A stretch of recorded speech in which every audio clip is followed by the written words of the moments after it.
Bienvenue dans l'univers de Seven Wonders à la façon Seigneur des Anneaux. C'est le Seigneur des Anneaux duel pour la Terre du Milieu. Alors si vous êtes fan de ces films, je pense que vous allez être fan de ce jeu, ça c'est certain. Alors je vous montre tout de suite. C'est donc un jeu qui se fait en duo. Est-ce que vous serez les forces du bien avec les hobbits et le peuple libre, ou est-ce que vous serez plutôt du côté obscur, même si ce n'est pas tout à fait la bonne référence, avec Sauron et ses forces du mal?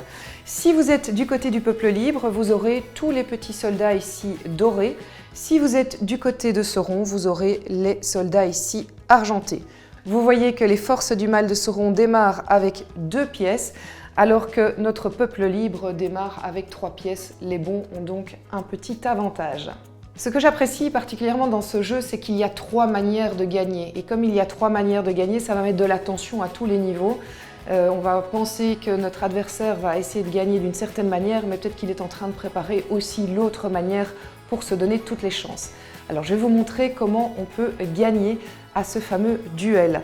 Alors la première manière de gagner, eh bien, c'est de faire, si vous êtes du côté du peuple libre, de faire avancer l'anneau qui est porté par les hobbits jusque dans le monde du destin.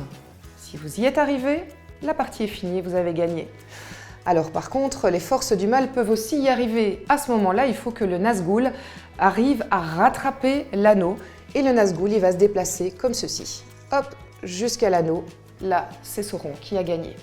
Vous avez vu la première manière de gagner. La deuxième manière de gagner, c'est de rallier les 6 peuples différents à votre cause. Les 6 peuples différents, ils sont là, et notamment dedans, vous avez les elfes ou encore les nains. Donc vous avez chaque fois en fait leur blason que vous retrouvez ici. La troisième manière de gagner, c'est de placer toutes vos troupes sur la Terre du Milieu, et donc ici dans chaque territoire que l'on voit ici, avec vos troupes dorées si vous êtes du côté du peuple libre, avec les troupes argentées si vous êtes du côté de Sauron. Petite astuce également, on peut construire également des hauts lieux avec les tours que vous voyez ici et les cartes que l'on voit là. On peut les placer sur les territoires. C'est en général assez coûteux quelque part de le faire, mais ça vous rapporte énormément. Donc ça, c'est de la stratégie, c'est à vous de voir lors de la partie si c'est quelque chose que vous avez envie de tenter. Je vais vous expliquer maintenant comment arriver à l'un de ces 3 buts, à l'une de ces 3 manières de gagner. Vous avez ici des cartes qui sont mises en pyramide. Il faut savoir que ce jeu se joue en 3 âges, en 3 manches. Vous avez ici la première manche, vous avez ici la deuxième manche qui correspond au 2e âge, avec chaque fois des cartes, ici que vous voyez. Bon, elles ne sont pas dans le bon ordre, mais c'est pas grave. Et le 3e âge, le voici, idem, avec des cartes que l'on va placer chaque fois d'une certaine manière. Pour le premier âge, vous avez donc des cartes qui sont visibles et des cartes qui ne le sont pas. Les cartes qui sont visibles sont accessibles et vous pouvez les prendre. Les cartes que l'on ne voit pas, vous allez les révéler petit à petit, y compris pour votre adversaire, dès que vous aurez enlevé une carte visible. Je vais vous montrer tout de suite. Et chacune de ces cartes, évidemment, a un pouvoir. Donc par exemple, les cartes bleues comme ici avec l'anneau, si je la prends, allez, admettons que je la prenne et que je suis du côté en fait des bons, du côté des hobbits, eh bien c'est une carte qui va me permettre de faire avancer mon anneau. Donc voilà, hop, je fais avancer mon anneau. Les forces du mal, elles, vont plutôt avoir envie d'avoir des nouveaux alliés et vont prendre cette carte-là, qui est la carte, ici précisément, c'est la carte avec les elfes.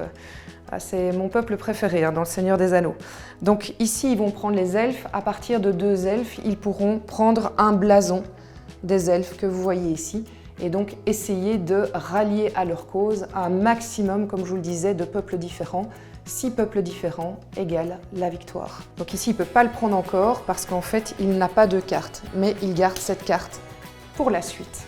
Ici, vous avez constaté que comme les 2 cartes qui étaient visibles sont parties, hop, celle-ci peut être retournée. Donc en fait, c'est intéressant, y compris pour mon adversaire, tout comme pour moi. Donc vous avez justement les cartes dorées, ça correspond à des cartes avec de l'argent, tout simplement, ça vaut de l'argent. Ici, les cartes avec un cœur, ce sont des cartes ressources. Et puis vous avez ces cartes rouges où vous voyez chaque fois des drapeaux qui correspondent en fait à des territoires que l'on retrouve ici sur la Terre du Milieu. Et en fait, par exemple cette carte-ci, eh bien je vais pouvoir mettre une armée soit sur ce territoire-ci, soit sur ce territoire-là, parce que ce sont les deux blasons que je retrouve sur la carte. Donc là, vous avez compris la mécanique de ce nouveau jeu. C'est sûr, ça va parler à tous les fans de Seven Wonders, ça va parler à tous les fans aussi du Seigneur des Anneaux. Et puis, si vous êtes ni l'un ni l'autre, que vous ne connaissez pas le Seigneur des Anneaux ou que vous ne connaissez pas Seven Wonders, ce n'est absolument pas un problème. Parce que selon moi, ici, c'est une très belle porte d'entrée pour Seven Wonders et pour l'univers du Seigneur des Anneaux. Donc franchement, vous allez voir, c'est très instinctif au fait. C'est des mécaniques de jeu qui sont faciles à comprendre.